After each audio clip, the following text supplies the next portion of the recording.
God bless you. This is day number 6 of our Inner-Sanity 60-day total growth challenge. I had hoped to give you some special challenges on yesterday, but I've got something very special for you today. First of all, let me just ask you, how is it going? I hope that you're being challenged and that you're growing, that you're meeting your goals each day. But I want to encourage you that if for some reason you're not achieving at the level that you want to be achieving at, don't be discouraged.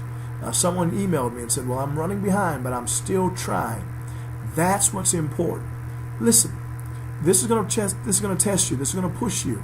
But you will never know what you're truly capable of until you push past your current limits. My father used to say it this way: a person is at his or her best when they're on their toes, reaching beyond their grasp. So, before I even get into the challenge for today, I want to encourage you, be sure that you review the goals that you wrote down on Monday for this week. It's so important that each evening you go back and evaluate, am I progressing toward the goals that I have written? I hope you're journaling. How are you doing with your water intake? Are you exercising? Are you reading? In the first or second video that I sent out, I gave you some wonderful tips about how to use technology in order to reach your goal. That's a wonderful thing. If you can get books on CD or MP3 on your iPad and listen to them, audio books, you can turn your car into a university. Well, now for today's challenge. Are you ready? Here's the challenge. Today, we're going to confront the one who has been responsible for all of the dissatisfaction that you've had in life up until now. Today, you're going to confront the one that has been responsible for all of your dissatisfaction in life up till now. Now, don't worry. It's not going to be a long list of people. In fact, only one person's responsible for the quality of life that you live right now, for the good as well as the bad. Only one person's responsible, and that person is you. You're responsible for your level of achievement. You're responsible for your level of income. You're responsible for your current relationships. You're responsible for how you feel. In fact, for everything. That person who's responsible for our lives is us. Now, that sounds so simple. For some of us, it may even make us angry that I would have the nerve to say that. But listen, until you and I take 100% responsibility for our lives, we'll never be on the pathway to success. Let me just ask you, do you take 100% responsibility for your life? Think about that. Someone said, well, I think I do. Well, let me just ask you another question. Do you ever blame anybody for your current circumstances? Do you ever complain about what's going on in your life? If you do, then you're not taking 100% responsibility. In order to achieve the life of our dreams, we've got to give up all excuses. George Washington Carver, I believe it was, said that 90% of the failures in the world are created by people who are in a habit of making excuses.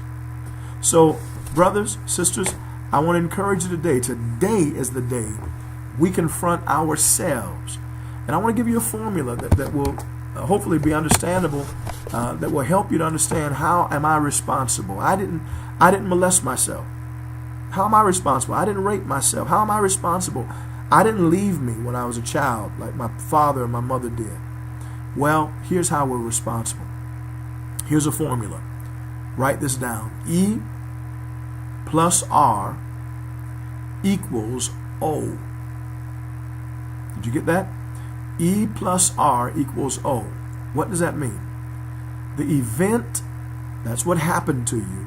And it wasn't your fault that you were molested. It wasn't your fault that a parent left you or a parent was on alcohol, an alcoholic. No, those things weren't your fault. Those were events that happened in your life, but they're not the outcomes. Two people can experience the same event and have drastically different outcomes. I've sometimes given the illustration of the young man who was interviewed as the youngest CEO of a Fortune 500 company, making millions of dollars a year. And they said, how did you become such a great success? Without thinking, he responded, said, well, my dad was an alcoholic, and that's the reason why I was determined and driven to be successful. They went across town and found his twin brother, who had grown up in the same home in the same time frame. He was in the gutter, a derelict, homeless, an alcoholic. And they said, how did you turn out to be such an abysmal failure? And he responded, well, it's easy. My dad was an alcoholic. Both young men had the same event happen, but they had different outcomes. And here's what the difference maker is. E, event, plus R, response, is what equals the outcome. E plus R equals O. The events that happen in our lives plus our response is what's going to determine our outcomes. And so I want you to think today, if you don't like your outcomes, the answer is to change your responses. Everything that you and I are experiencing today may well be the results of choices or responses that we've made in the past. In fact, in life, we only really have control over three things. Number one, we have control over the thoughts we think. Number two, we have control over the images that we allow ourselves to visualize. Number three, we have control over the actions that we take. Today is the day that you're going to change your response. The day, which I believe is today, that we change our response is the day that our life begins to get better. We are responsible. Break that word down. Response able. I know that may not be how it's spelled, but that's really how you need to see it. I am response able. No matter what event happens, I have the power to choose what I think, what I see, and the action I take. So let me give you some quick steps and then the challenge. Number one, if you're going to lead a better life, you've got to commit today, right now, tonight. You've got to commit to give up blaming others. All blame is a waste of time. Number two, if we're going to lead a better life, the life of our dreams, we've got to quit complaining. Have you noticed that generally people only complain about things that really they could change? But it's things that we aren't willing to change. For example, we complain about our job, but you could quit the job and find another one. But most of us aren't willing to take that risk. How many have you ever seen going down the street complaining about the law of gravity? We can't change that. And guess what? Nobody complains about it. So now, in the closing moments, here's the challenge. Number one, it's 4 parts. Number one, when you get off this video, when you shut this down, ask yourself this question. Am I taking 100% responsibility for my life? Number two, what responses am I giving events in my life that are working? What am I doing that's working? What do I need to do more of? For example, should I do more practicing if I want to be a musician? Or should I do more meditating or praying or delegating or trusting or listening or keeping an eye on the ball or advertising or saying I love you or controlling my diet? What do I need to do more of? Number 3, what am I doing that's not working? What do I need to do less of? Am I talking too much? Am I watching too much television? Spending too much money? Eating too much sugar? Drinking too much? Being late too often? Gossiping? Putting other people down? What am I doing that's not working? And what do I need to do less of?